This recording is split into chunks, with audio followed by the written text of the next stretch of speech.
Good morning to all. आप सभी का स्वागत है कुंभज केमिस्ट्री क्लासेज में। आप सभी को मैं क्या है सॉलिड स्टेट की बात कर रहा था। सॉलिड स्टेट में मैंने आपको सारे टॉपिक कंप्लीट करा दिए थे। आज जो लास्ट टॉपिक बचा है अपना वो बचा है टाइप्स ऑफ आयनिक क्रिस्टल्स, अर्थात स्ट्रक्चर्स याद करने में, स्ट्रक्चर्स ऑफ आयनिक कंपाउंड। तो स्ट्रक्चर ऑफ आयनिक कंपाउंड में क्या है, हम एक टेबल से समझेंगे उसको, और उसमें क्या सीधे सीधे क्वेश्चन आते हैं कि जो जैसे कोई भी देख लो आप, एक तो पॉजिटिव चार्ज वाला होता है, एक होता है नेगेटिव चार्ज वाला। जैसे NaCl है तो NaCl में Na प्लस और सेकेंड है Cl माइनस। तो अब आपको पता होना चाहिए कि जो NaCl है उसकी स्ट्रक्चर किस प्रकार की होती है। तो आपको याद होना चाहिए रॉक सॉल्ट, अर्थात क्वेश्चन आ जाएगा कि रॉक सॉल्ट स्ट्रक्चर दर्शाने वाला कंपाउंड है तो उसमें आ जाएगा calcium CaF2, calcium chloride AgCl, second आ जाएगा जैसे NaCl, और डी में आ जाएगा नन ऑफ दीज या ऑल ऑफ दीज। तो हमारा क्वेश्चन हो जाएगा NaCl। ऐसे ही क्वेश्चन बनेंगे इसमें, हमें स्ट्रक्चर कहीं कोई नहीं बनवाएगा कि स्ट्रक्चर बनानी पड़े कि NaCl का सचित्र वर्णन करो या CaF2 का सचित्र वर्णन करो। ऐसी बातें हमें नहीं पूछी जाएंगी। हमें ओनली याद होना चाहिए कि जो भी स्ट्रक्चर है उसमें, जैसे हम क्या इसमें घनी संरचनाओं के बारे में डील कर रहे हैं, तो घन में क्या टेट्राहेड्रल बॉन्ड्स, ऑक्टाहेड्रल बॉन्ड्स, ये क्या होती हैं ये मैं बता चुका था। जैसे कोई भी 6 पार्टिकल हैं और वो अपने साइड में अटैच होके एक ऑक्टाहेड्रल बॉन्ड्स का फॉर्मेशन करते हैं। जैसे 4 अणु हैं, 4 जो पार्टिकल हैं, अवयवी कण हैं, वो अपने आप को इस प्रकार से अरेंजमेंट कर दें ताकि उनमें कोई भी कण आए तो रिक्ति का निर्माण करेगा। तो रिक्ति का निर्माण करके टेट्राहेड्रल बॉन्ड्स का निर्माण होता है।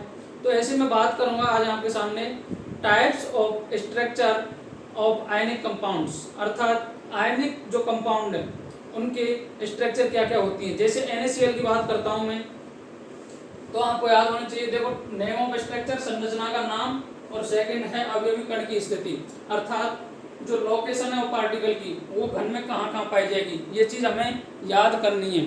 उसके बाद में हमें क्या क्वेश्चन सीधा कि सीधा ऐसा कि ऐसा ही पूछा जाएगा।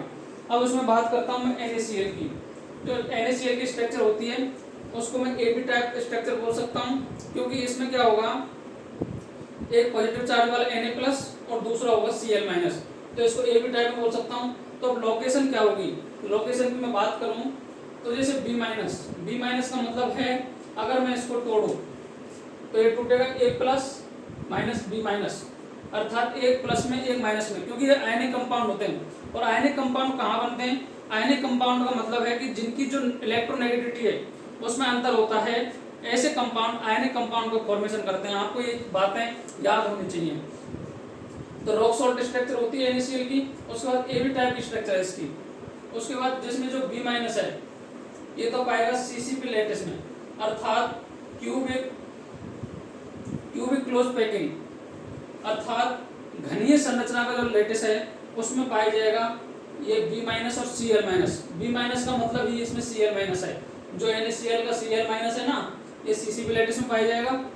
और जो A प्लस है, A प्लस कहाँ पाया जाएगा, ऑक्टाहेड्रल बॉन्ड्स में, अर्थात जो B माइनस है वो CCP लेटिस का मतलब है टेट्राहेड्रल बॉन्ड्स में पाया जाएगा CCP के स्ट्रक्चर में, जो मैंने कल बताई थी ना आपको, cubic close packing. Cubic close packing में Cl माइनस जाता है और A प्लस है जो ऑक्टाहेड्रल बॉन्ड्स बनाता है, अर्थात जो NaCl की स्ट्रक्चर है ना उसमें 8 पार्टिकल तो जाते हैं टेट्राहेड्रल बॉन्ड्स में, और जो 4 पार्टिकल हैं, 4 समन्वय संख्या बताई थी ना 8, उसकी 4 जो प्रभावी कण बताए थे मैंने, उनमें 4 तो जाएंगे A प्लस ऑक्टाहेड्रल बॉन्ड्स में, और जो 8 हैं वो जाएंगे CCP लेटिस में। ये चीज़ आपको याद रखनी है। जैसे क्वेश्चन आएगा इसका कि NaCl की स्ट्रक्चर में Cl माइनस जो अवयवी कण है उसकी लोकेशन, घनीय संरचना, उसकी लोकेशन क्या होती है। तो ऑप्शन आ जाएंगे कि टेट्राहेड्रल बॉन्ड्स, दूसरा आ जाएगा ऑक्टाहेड्रल बॉन्ड्स, एक आ जाएगा CCP लेटिस, और एक आ जाएगा नन ऑफ दीज। तो इसका आंसर आपका CCP लेटिस हो जाएगा, ये आपको याद रखना है। ऐसे कैसे डिट्टो, ये क्या जो टर्मिनोलॉजी है ये आपको फैक्ट है, ये याद करने ही पड़ेंगे, इनका कोई इलाज नहीं है। उसके बाद में जिंक ब्लेंड। जिंक ब्लेंड का मतलब है जिंक सल्फाइड। जिंक सल्फाइड को आप जानते होंगे Zn+2 और S-2, इसमें क्या होता है, टूटता है। तो इसमें देखो जो H2 माइनस है ये तो पाए जाएंगे CCP लेटिस में, और जो जिंक 2 प्लस है वो अल्टरनेट टीडी वर्ड्स में पाया जाएगा, अर्थात एक के बाद जो अल्टरनेट, एक के बाद एक को छोड़ के जो टेट्राहेड्रल रिक्तियां बनेंगी ना, चतुष्फल की रिक्तियां, उसमें क्या है, जिंक 2+ अपने आप को रखता है इसमें। और इसमें क्या है, सीसीपी स्ट्रक्चर में, क्लोज जो सीसीपी स्ट्रक्चर है ना, उसमें पाया जाता है Cl- और इसमें H2-, अर्थात जो माइनस वाले हैं ना, वो ज्यादातर आपको कहाँ मिलेंगे, सीसीपी लैटिस में मिलेंगे। और जो प्लस वाले हैं, A+ तो पाया जाएगा ऑक्टाहेड्रल में, और जिंक +12 ये पाया जाएगा अल्टरनेट टेट्राहेड्रल बॉन्ड्स में। फिर मैं बात करता हूँ थर्ड वाले की। थर्ड वाले CaCl, caesium chloride. Caesium chloride की स्ट्रक्चर मैंने आपको बता दी थी, BCC टाइप की होती है, body centred cubic cell, unit cell. तो Cs+ तो पाया जाएगा क्यूब के सेंटर में, क्यूब का जो भी सेंटर है उसमें तो पाया जाएगा Cl-, और Cs+, सीजियम प्लस आयन है, वो तो पाया जाएगा क्यूब के सेंटर में। और जो Cl- है, Cl- पाया जाएगा कॉर्नर्स ऑफ क्यूब, अर्थात जो क्यूब के कॉर्नर है ना, उनकी उसकी जगह पर पाया जाएगा क्लोराइड आयन। थर्ड में बात करता हूँ फ्लोराइड स्ट्रक्चर। फ्लोराइड स्ट्रक्चर का मतलब है कैल्शियम फ्लोराइड की स्ट्रक्चर है ये भैया, CaF2। CaF2 में Ca2+ है, वो तो पाया जाएगा FCC लैटिस में, face centred cubic lattice. FCC और CCP का मतलब एक ही बताया था कल मैंने आपको, दोनों का क्या नेचर सेम से ही है, तो आप इनको FCC और CCP, लेकिन आपको याद करना है कि उसमें FCC जो लैटिस है उसमें पाए जाएंगे कैल्शियम 2+ आयन, तो और जो फ्लोराइड आयन है F- है, ये पाया जाएगा TD बॉन्ड्स में, टेट्राहेड्रल बॉन्ड्स में पाया जाएगा फ्लोराइड आयन। फिर उसके बाद मैं बात करता हूँ anti fluoride structure. Anti fluoride का मतलब हो गया Na2A की स्ट्रक्चर, Na2O की स्ट्रक्चर पाई जाएगी। जो O-2 है वो तो पाए जाएंगे FCC लैटिस में, face centred cubic close packing में। और जो Na+ है, Na+ पाए जाएंगे TD बॉन्ड्स में। तो आप याद कर लेना कि जो CaF2 और Na2 की स्ट्रक्चर है उसमें क्या होगा, जो नेगेटिव चार्ज वाला है वो तो पाया जाएगा FCC लैटिस में, और जो फ्लोराइड आयन है, अब इसमें क्या उल्टा याद करना है आपको। अगर कैल्शियम फ्लोराइड का याद है तो आपको Na2A का विपरीत करना है, बिल्कुल इनवर्स करना है। इनवर्स करने का आपको मतलब समझ में आ रहा होगा, स्ट्रक्चर फ्लोराइड और एंटी फ्लोराइड, एंटी का मतलब ही उल्टा होता है इसमें, एंटी फ्लोराइड स्ट्रक्चर Na2O, तो O-2 तक FCC में, लेकिन इसमें Ca+2 FCC लैटिस में पाया जा रहा है। तो आपको ये चीजें याद रखनी है। अर्थात मैं एक बार बता देता हूँ, रॉक सॉल्ट स्ट्रक्चर की भी टाइप होती है NaCl की। NaCl में Cl- तो जाएगा CCP लैटिस में, और जो A+ है, A+ का मतलब है यहाँ Na+, जो Na+ है, Na+ जाएगा ऑक्टाहेड्रल बॉन्ड्स में। उसके बाद जिंक ब्लेंड में, मतलब जिंक सल्फाइड में, जो H-2 है, क्योंकि इसको तोड़ेंगे ना, Zn+2, ये ऑक्सीडेशन स्टेट है भैया इनकी, ऑक्सीडेशन स्टेट से मैं तोड़ रहा हूँ इनको, तो ये -2 वाला CCP लैटिस में जाएगा। और जिंक +2 है, ये अल्टरनेट बॉन्ड्स में पाया जाएगा, alternate TD bonds, tetrahedral bonds में जाएगा। फिर उसके बाद सीजियम क्लोराइड को, जो सीजियम है, सीजियम तो पाया जाएगा सेंटर पे, और जो क्लोराइड आयन है वो पाए जाएंगे कॉर्नर पे। और उसके बाद में फ्लोराइड स्ट्रक्चर, तो इसमें कैल्शियम तो पाया जाएगा FCC लैटिस में, और जो F- है ना, वो पाया जाएगा TD बॉन्ड्स में। इसके बाद मैं बात करूं एंटी फ्लोराइड स्ट्रक्चर, अर्थात O-2 है, ये तो पाया जाएगा FCC लैटिस में, और जो Na+ है ये पाया जाएगा TD बॉन्ड्स में। ये आपको याद रखना है, बिल्कुल ऐसा कि ऐसा इस टेबल को आप याद कर लेंगे, जिससे क्या क्वेश्चन इसमें से सीधे के सीधे बनेंगे। फिर मैं बात करता हूँ टाइप ऑफ बर्ड्स, अर्थात ये अपने सिलेबस में लेंगे, लेकिन इसको समझने के लिए ये जरूरी है। तो टाइप ऑफ बर्ड्स में क्या होती है कि बर्ड कितने प्रकार की होती है, तो बर्ड इसमें मेनली 4 प्रकार की होती है भैया। एक तो होती है ट्राइंगुलर, एक होती है टेट्राहेड्रल, एक होती है ऑक्टाहेड्रल, और एक होती है क्यूबिक। क्यूबिक के लिए R बर्ड और R स्क्वायर, अर्थात R व्यक्ति और R गोला का जो रेशियो है वो कितना आएगा, तो ये आएगा 0.155, ये आएगा 0.225, और ये जो ऑक्टाहेड्रल बर्ड्स है इसके लिए आएगा 0.414, और क्यूबिक के लिए आएगा 0.732, ये रेशियो आता है। इसके बाद मैं बात करूं इसकी कोऑर्डिनेशन नंबर की, तो कोऑर्डिनेशन नंबर इसका 3 आता है ट्राइंगुलर के लिए, क्योंकि कोऑर्डिनेशन नंबर का मतलब तो मैंने आपको बता ही दिया था, पड़ोसियों की संख्या, आपको याद रखना है पड़ोसियों की संख्या। पड़ोसियों की संख्या कितनी होती है, ट्राइंगुलर में तो होती है भैया 3, टेट्राहेड्रल में होती है 4, ऑक्टाहेड्रल में होती है 6, और क्यूबिक में होती है 8, अर्थात पड़ोसियों की संख्या तो ये हो गई। इसके बाद मैं बात करता हूँ कि इनकी जो शेप है, शेप में क्या होगा कि जैसे अगर इनका टाइप ऑफ बोर्ड्स देख ली मैंने, टाइप ऑफ बोर्ड्स में क्या होगा, देखो ट्रायंगुलर बोर्ड्स है, इसका जो रेशियो है 0.115 से 0.225 होगा।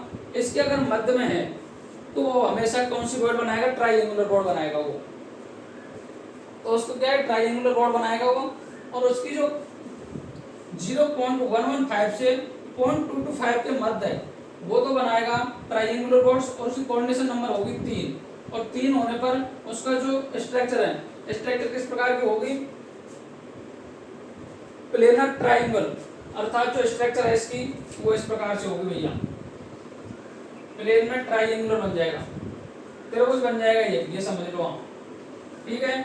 अगर 225 से और 0.414 के मध्य में है, अगर इनका जो रेशियो है 0.225 से 0.414 के मध्य में है, तो उससे बनती है हमें टेट्राहेड्रल बोर्ड्स, अर्थात उसकी जो स्ट्रक्चर होगी वो होगी टेट्राहेड्रल। टेट्राहेड्रल का मतलब आप समझ रहे होंगे कि देखो टेट्राहेड्रल का मतलब क्या होगा, एक ये हो गया, एक ये हो गया,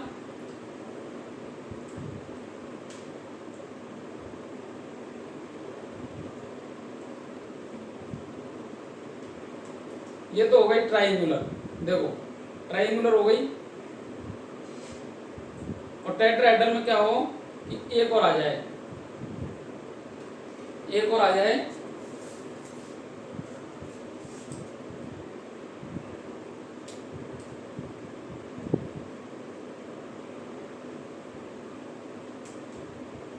ऐसे ऐसे,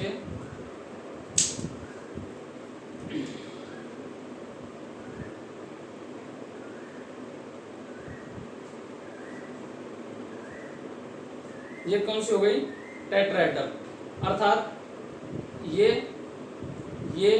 और ये कौन सी स्ट्रक्चर है, ये है टेट्राहेड्रल। उसके बाद मैं बात करता हूँ ट्रायंगुलर की। ट्रायंगुलर की मैंने आपको बता दी थी, ये ऐसे होती है,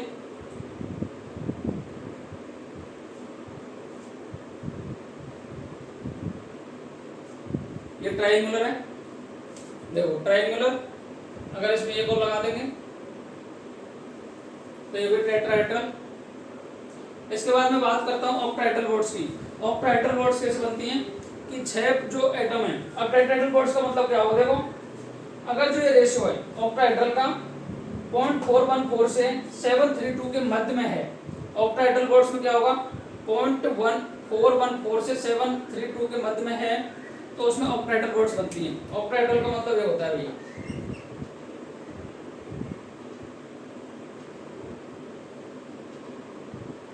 ये अब इसको यहाँ मिला दो, ये बोर्ड्स तो ऐसी बनती है इसकी, यहाँ तो ये ऑक्टाहेड्रल बोर्ड्स हो जाएगी। इसके बाद में अगर इसका जो रेशियो है क्यूबिक का 0.732 से 1 हो जाए, अर्थात मैं कहने का मतलब ये है ये 1 हो जाए और इसका रेशियो यहाँ से इसके मिड में हो जाए, अर्थात 0.225 से 0.413.99, अर्थात ये आ गया जब तो ऑक्टाहेड्रल बोर्ड्स बन जाएगी 0.414, और इससे पहले 0.1 पहले ही अगर हो तो हमेशा वो टेट्राहेड्रल बोर्ड्स बनेगा, कहने का मतलब ये है। और जो 0.155 है, इससे अगर ग्रेटर देन आता है तो उसकी स्ट्रक्चर कोऑर्डिनेशन नंबर तो होगा 2, और जो शेप है वो होगी इसकी लीनियर, ये आप याद रख लोगे। इसके बाद में ये क्या चैप्टर हो गया कंप्लीट आपका, और मैं अब स्ट्रक्चर बता देता हूँ आपको CSCl की, एक स्ट्रक्चर बता देता हूँ जिससे कि आपको समझ में आ जाएंगी बातें जो मैंने बताई हैं। तो देखो भाई स्ट्रक्चर ऑफ CSCl, ये तो आपको जो टेबल है ये तो आपको याद करनी है। अब मैं बात कर लेता हूँ स्ट्रक्चर ऑफ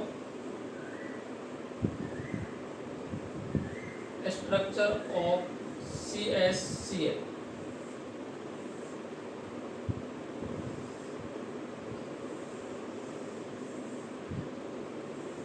ये क्यूब है, मतलब घन है, और घन में कितने कॉर्नर होते हैं भैया मैं बता चुका हूं आपको, घन में होते हैं 8 कॉर्नर, कितने 8।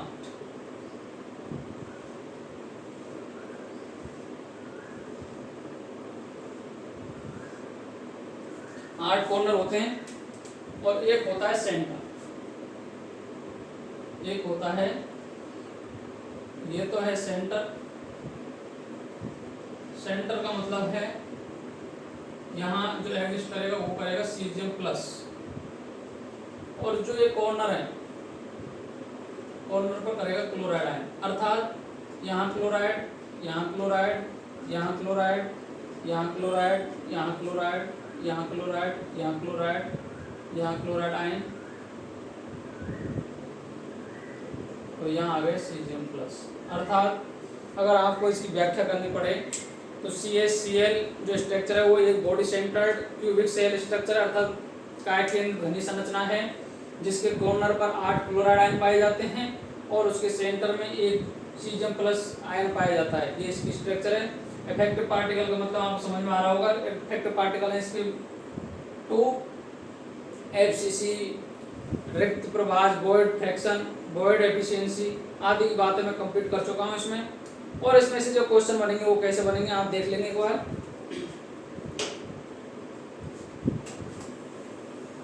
अब है 1 लाइनर क्वेश्चन, 5-7 क्वेश्चन कर लेते हैं तो आपको बातें और क्लियर हो जाएंगी।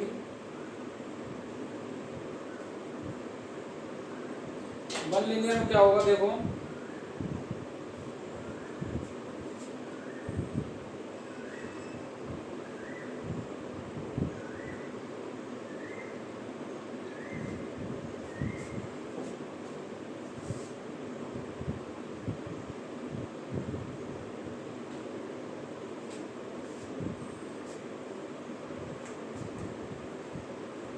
क्वेश्चन है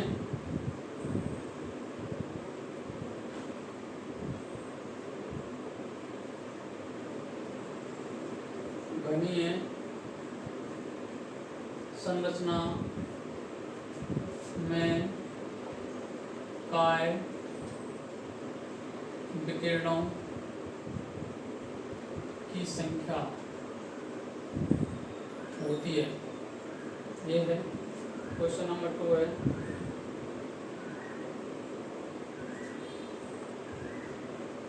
फ्रैंकल और शॉर्टकी दर्शाने वाला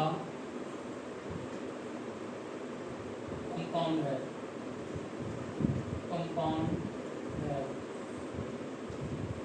ठीक है। क्वेश्चन है FCC की संकुलन क्षमता होती है। अगला क्वेश्चन लिख दूं मैं, SCP में प्रभावी कणों की संख्या होती है। क्वेश्चन लिख दूं मैं, CCP की संकुलन क्षमता होती है।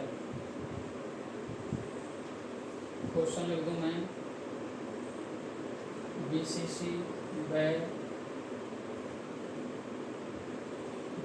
व ECC में प्रभावी कणों की संख्या होती है। क्वेश्चन लिख दूं मैं, क्रिस्टलीय ठोस है। ऑप्शन ए है NaCl, बी है रबर, सी है कांच और डी है ऑल ऑफ दीज।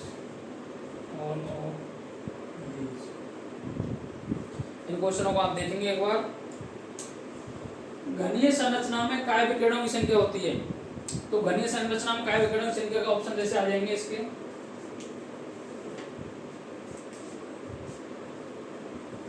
4 3 2 1। ट्रेंगल और सॉलिड की दोस्त दर्शाने वाला है AGI, B है AGBR, C है ZNS, D है AGCL। FC संबंध होती है, A है 52.4, B है 68%, C है 60.4%, D है 74%। उसके बाद में बात करता हूँ SCP में प्रभाव कणों की संख्या का ऑप्शन आ जाएगी 4, B है 6, C है 8, D है 10। CCP संबंध क्षमता होती है, A में आ जाएगा 70, B में आ जाएगा 75, C में आ जाएगा 68 और D में आ जाएगा 74%। BCC और कणों की संख्या है, A ऑप्शन आ जाएगा 4, B आ जाएगा 1, C आ जाएगा 2, D आ जाएगा और। ठीक है, अब इनके ऑप्शन बना दिए मैंने। अब आपको देखना है भैया क्वेश्चन कैसे आएंगे। क्वेश्चन तो ऐसे आएंगे, अब घनीय संरचना में काय विकिरणों की संख्या होती है, तो घनीय विकिरण में काय विकिरणों की संख्या कितनी होती है, कितनी होती है? आपको मैंने बताया था कि घर में कितने 8 कॉर्नर होते हैं, 8 कॉर्नर में 2 का भाग ले लेना, 4 आ जाएगी। क्योंकि काय विकिरण का मतलब है ऊपर वाला जो घन है ना, एक वाला कोई भी घन ले लेना और उसके जस्ट विपरीत वाला नीचे वाला घन का कॉर्नर को मिला देना, तो 2 तो वो बन जाएंगे और 2 उसके विपरीत बन जाएंगे, तो 4 होते हैं भैया। काय विकिरण की संख्या कितनी होती है? 4। तो इसका ऑप्शन हो जाएगा ए। दूसरा है फ्रैंकल और शॉर्ट दर्शाने वाला कंपाउंड है या स्ट्रक्चर है, तो आ जाएगा AGBR। फिर FCC की संकुलन क्षमता होती है, FCC की होती है 74%, 52.4 तो होती है SCC की, 68 होती है BCC की और 60.4 होती है SCP की। मैंने 2D में बताया था आपको SCP। ठीक है, ये होती है BCC की और ये होती है SCC की।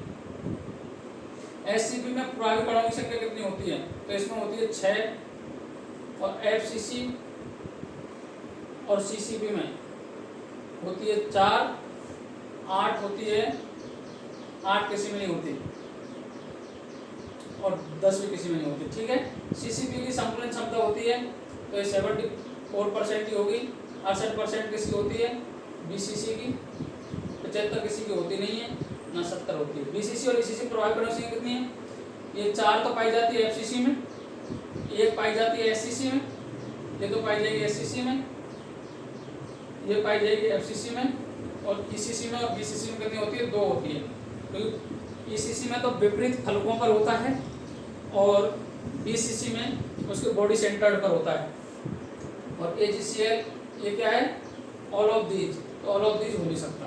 क्रिस्टल ये ठोस है, क्रिस्टल ठोस में देखो कोई भी आयनिक क्रिस्टल दे रखा होगा आपको, NaCl, KCl, ZnS, CF2, ZnS और Na2O आदि आदि स्ट्रक्चर के क्रिस्टलीय स्ट्रक्चर हैं।